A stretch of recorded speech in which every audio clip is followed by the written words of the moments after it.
Oi pessoal, Daniel aqui e eu tô esperando esse trailer de Duna, né, que nunca sai. Muitos meses depois. E ainda não saiu. Mas aí, olhando nos sugeridos do YouTube, acabou aparecendo uma coisa que eu não esperava. Trailer disso aqui.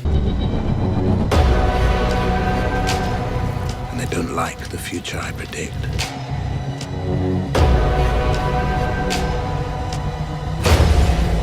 The Empire will fall. Order will vanish. There's massive events rushing to meet us. Only we can shorten the darkness.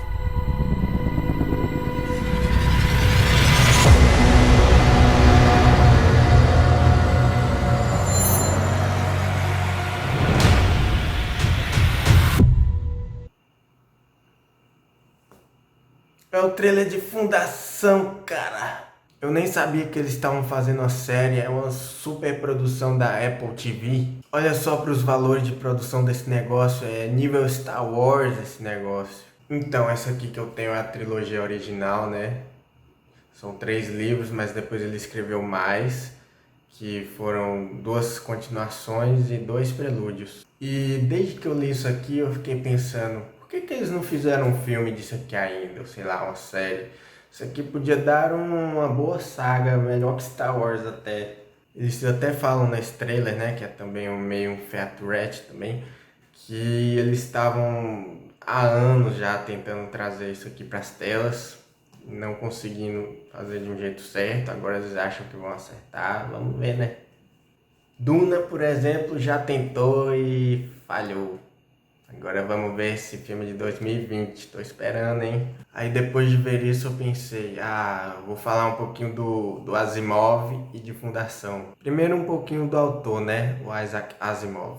O trabalho dele é seminal e muito importante para a cultura pop em geral. Outro trabalho influente dele é a série Robôs, que tem como tema robôs, né, claro, e apresenta várias situações que podem dar errado com esses robôs e vai mostrando como os cientistas vão, né, lidando com cada uma dessas situações em cada um dos contos, que é uma série de contos.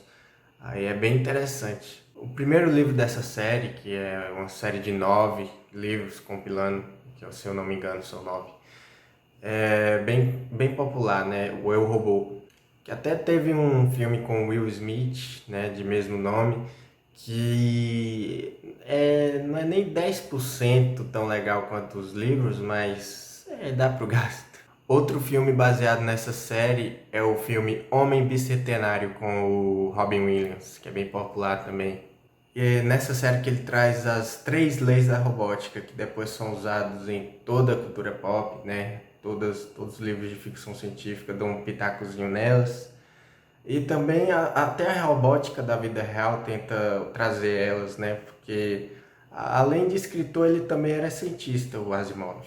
E ele não escrevia apenas nesse gênero de ficção científica, ele escrevia também livros de mistério, suspense, e também escrevia livros de não ficção. Por exemplo, ele escreveu a própria autobiografia dele em 2 partes.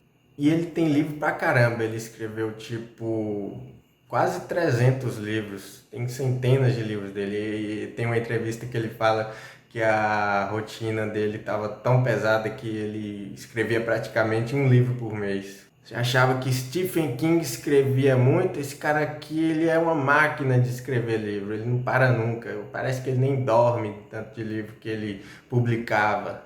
Agora esses livros aqui, eles são incrivelmente influentes para a cultura pop, porque esses livros aqui foram escritos em 1950, né? E eles influenciaram toda essa subgênero da Space Opera, que você tem impérios galácticos e vários planetas que as pessoas vão e tal. Foi meio que começou com isso aqui, ó. Isso aqui foi antes de Star Wars, antes de Star Trek, antes de Duna até. E foi na época que estava começando a corrida espacial, né, com a União Soviética, naquele contexto de Guerra Fria. Aí esse tipo de tema ficou super em demanda, então veio a calhar pra caramba. É a influência disso aqui. Agora, sobre o que é isso aqui? Como é que é isso?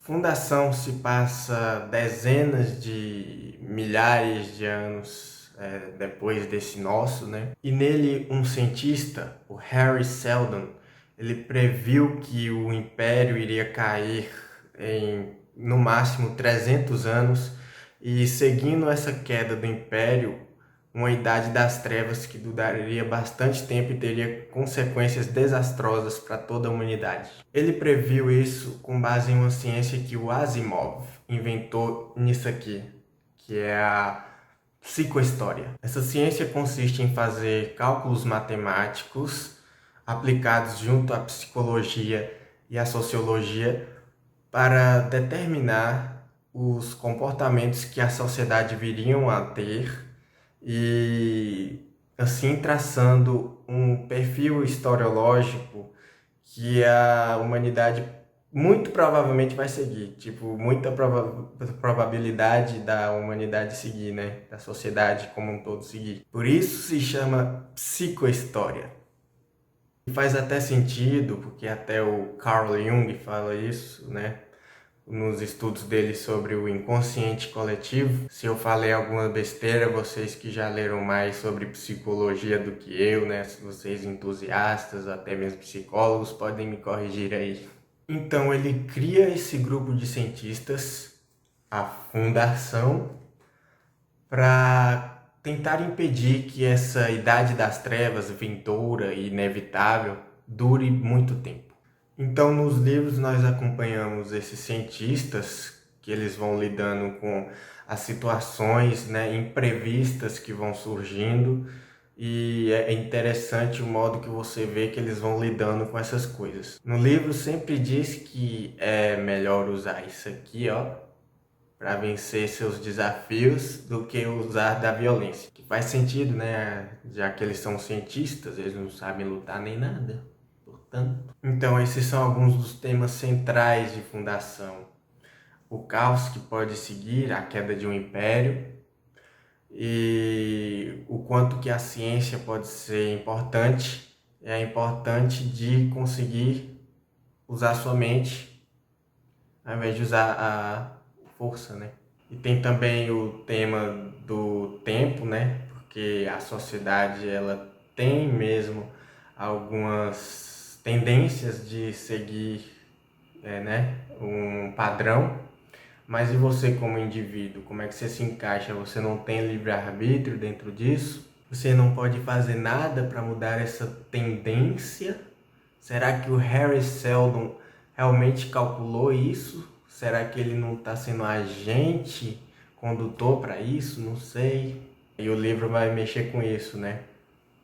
Perguntas que o livro levanta, né? Então eu vou falar da minha história favorita. Aqui tem o Mulo. O Mulo, ele é esse cara que ele é provavelmente o vilão principal da série, né? Ele é um mutante que tem a habilidade de manipular emoções. Então, fazendo um bom uso dessa habilidade, ele consegue conquistar o Império sem pegar em arma nenhuma, sem matar ninguém. E ele já conquistou tudo. Aí tem o mistério, né, de quem é esse Mulo, porque ele pode ser qualquer pessoa. Aí eu não vou contar quem é, né? Vão ler o livro ou esperem a série, sei lá, o que vocês preferirem. Então, o que eu espero dessa série, eu já vi que ela tá com um valor de produção bom, né? Mas eu queria também que ela seguisse as temáticas certinho, não precisa ser tudo igual, mas eu quero que você siga, né? O núcleo disso aqui, né? Da Fundação, são esses temas que eu falei.